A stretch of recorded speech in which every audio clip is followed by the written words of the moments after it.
Hi ho goal getters, the Gringo Sky here. Today we will be reviewing the movie Back to the Future Part 2. If you have not seen Back to the Future 1 yet, the video that I made, please feel free to watch that at the end of this video. I'll be posting a playlist at the end for you to watch.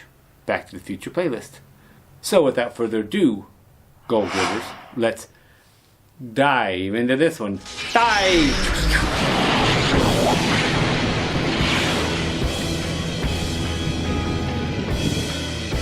So when this movie first came out, I was 15 years old. It was 1989. They were talking about going into the future 2015. Dude, mind blown, because 2000, everything was about 2000. There was a show called The Year 2000, Beyond 2000. We always imagined 2000 and beyond being in space and stuff and all the super advanced. So for us to imagine the year 2015 was crazy. So I liked that at the time. I can't say I remember thinking that maybe they would have that future stuff or not, but it didn't seem impossible. So those are my memories of Back to the Future 2.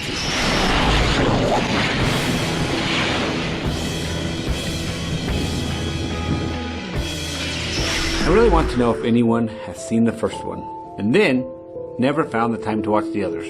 Leave a comment down below. If you did not see the first one, then you should go see it.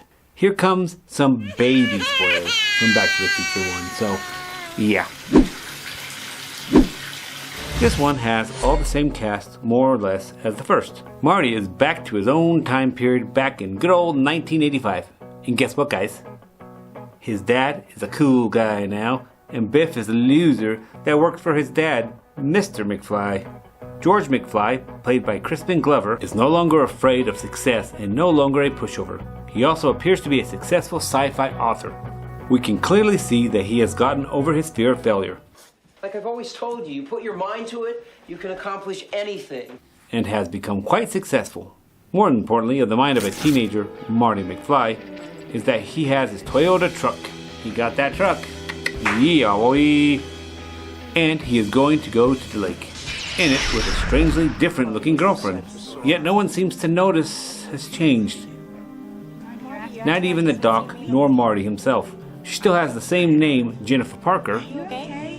Is everything all right? What the hell's going on here? I'm getting angry. Hey, it's that horrible chick from the Boys show. God. Oh, God. What the heck? So there's actually a good explanation for this, Gringo, so don't be an arse, okay? The original actress Claudia Wells, who played Jennifer Parker, was unavailable to play the role again. This is because, are you ready for this one? Because you're gonna feel like an arse. Yeah, I guess so. Claudia Wells had stopped acting because her mother got cancer. I hate cancer. Anyhow, Elizabeth Shue is now playing the part. And this was before she played the role of Madeline Stillwell in the awesome show The Boys. Also, Gringo, they are called actors and they are acting, so hopefully she is not really a horrible person like her character in that show. Let's shout out to Elizabeth Shue for the great acting job of being a horrible person in the TV show The Boys. So the basic premise is there is something wrong with Marty's family in the future. Doc Brown wants to have Marty come and help fix it. They go into the future, and of course, trying to change the future causes problems. This is because Marty gets a bit greedy and wants to take the sports almanac back with him. Back to the beginning of the season. Put some money on the Cubbies. It backfires. And old Biff gets the book and gives it to the young Biff, back in the 50s. Now when Doc and Marty try to go back to 1985 again, they see the world has changed and Biff is super powerful and super rich. Now the guys have to try to fix this major alteration in the timeline.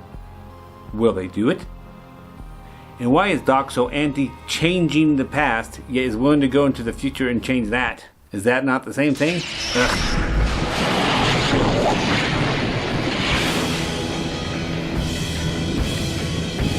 The deeper meaning of this one, Back to the Future 2. What I could see is a theme of greed. It was greed that caused Marty to want to get the sports almanac and to go back in time and take advantage and make bets and make tons of money. It was also greed that allowed Biff, a bully, to take that and really go extreme. So greed was a big problem in this movie. Now it got me thinking, what are some things I do to try to control my greed? Because Lord knows it was greed that made me angry that Doc caught Marty in the first place. So, and it was greed that made me happy that Marty got that truck too. So greed's a big thing.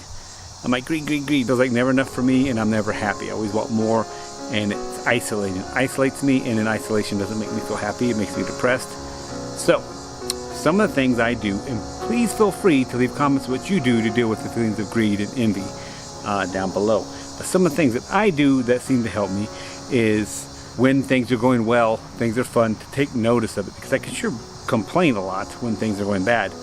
But when things are going well, to take notice and appreciate the things around me, appreciate what's happening, appreciate my wife, appreciate the animals, appreciate how my back doesn't hurt, or how my leg doesn't hurt, or how I'm able to ride my bike, or whatever. So just take time to mindfully notice that. That helps me. The other thing I think helps a lot with greed is to not compare. No comparing, that's what it works for me. Don't compare myself to others. Compare myself to myself. That's the only person I can compare to of how I was yesterday. So that seems to work for me, guys. Please leave a comment below, because Lord knows I ain't a saint. I have anything that helps you, and we can learn together.